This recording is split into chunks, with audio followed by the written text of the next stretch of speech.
HTML stands for hypertext markup language. So इथे एक word येतोय markup. So what is mean by markup? Markup means we can say structure. Okay, structure. आता for example तुम्हाला इथे स्क्रीनवर दिसतं एक पेज आहे, राइट? तर इथे blue line, black line, then इथे फोटो साठी एक square shape, then here are some lines to right, right? तर हे सर्व काय झालं, एक स्ट्रक्चर आहे. Okay, so markup stand for structure. HTML ही एक अशी लँग्वेज आहे जी वेब यूज होते आणि फ्रंट एंड मध्ये वेब पेजेसला स्ट्रक्चर देण्यासाठी काम करते. ओके, स्ट्रक्चर की कोणता एलिमेंट कुठे राहणार. फॉर एक्झाम्पल आता तुम्हाला दाखवते, हे गुगल आहे, राईट? सो गुगलवरती हा गुगलचा इमेज इथे राहील. त्यानंतर हे जे शॉर्ट्स जे आहे ते इथे राहणार, सर्च बार इथे राहणार, आपली प्रोफाईल जी आहे ती इथे राहणार. हे जे दिसतंय ना आपल्याला, ओके, तर हे काय झालं, हे झालं स्ट्रक्चर की कोणती वस्तू कुठे राहणार.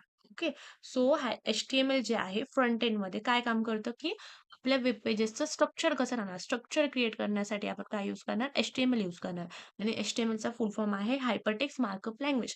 तुम्ही मार्कअपला काय म्हणून ट्रीट करू शकता, स्ट्रक्चर म्हणून ट्रीट करू शकता.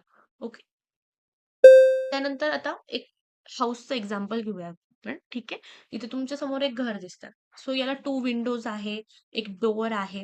सो हे काय झालं, एक स्ट्रक्चर झालं की आपल्याला घराला 2 विंडो द्यायचे आहे का 1 विंडो द्यायची आहे, डोअर राईट साइडला राहणार आहे का मिडलला राहणार आहे का मग लेफ्ट साइडला राहणार आहे. या सर्व गोष्टी काय झाल्या, या सर्व गोष्टी झाल्या स्ट्रक्चर. सो HTML काय करतं, HTML हे वेब पेजेसमध्ये स्ट्रक्चरचं काम करतं. Okay, HTML where is the bedroom, for example HTML decide, like आता समजा होम, तर या होममध्ये किचन कोणत्या साईडला, त्यानंतर डोअर कोणत्या साईडला राहणार, बेडरूम कोणत्या साईडला राहणार, हे काय करतं, HTML काम करतं. लाईक हाऊसमध्ये जे स्ट्रक्चरचं एक्झाम्पल दिलंय तसं HTML या टाईपमध्ये काम करणार. ठीक आहे, आणि जे जावास्क्रिप्ट आहे ते ॲक्चुअल ॲक्शन्स घेणार. CSS काय करतं, CSS म्हणजे तुम्हाला माहिती असेल की CSS पण फ्रंट एंड सारखंच, फ्रंट एंडसाठीच वापरतात, सॉरी. सो ते डिझायनिंगचं काम करतात. आता इथे एक मी तुम्हाला वेबसाईट दाखवते. फॉर एक्झाम्पल Googleचीच घेऊन घ्या. आता Google हा मिडलला राहणार. हे काय झालं, स्ट्रक्चर झालं. बट Googleचा इथे जर जो कलर येतोय तो ब्राउन येतोय. सो धिस कलर म्हणजे CSS यूज केलेला आहे. ओके.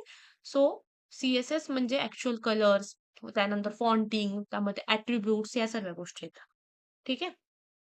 आणि HTML मध्ये काय येतं, स्ट्रक्चर येतो. सो आजची जी आपली पूर्ण सीरीज आहे ती HTML वर आहे. सो मी डिटेलमध्ये HTML बद्दलच जास्त डिस्कस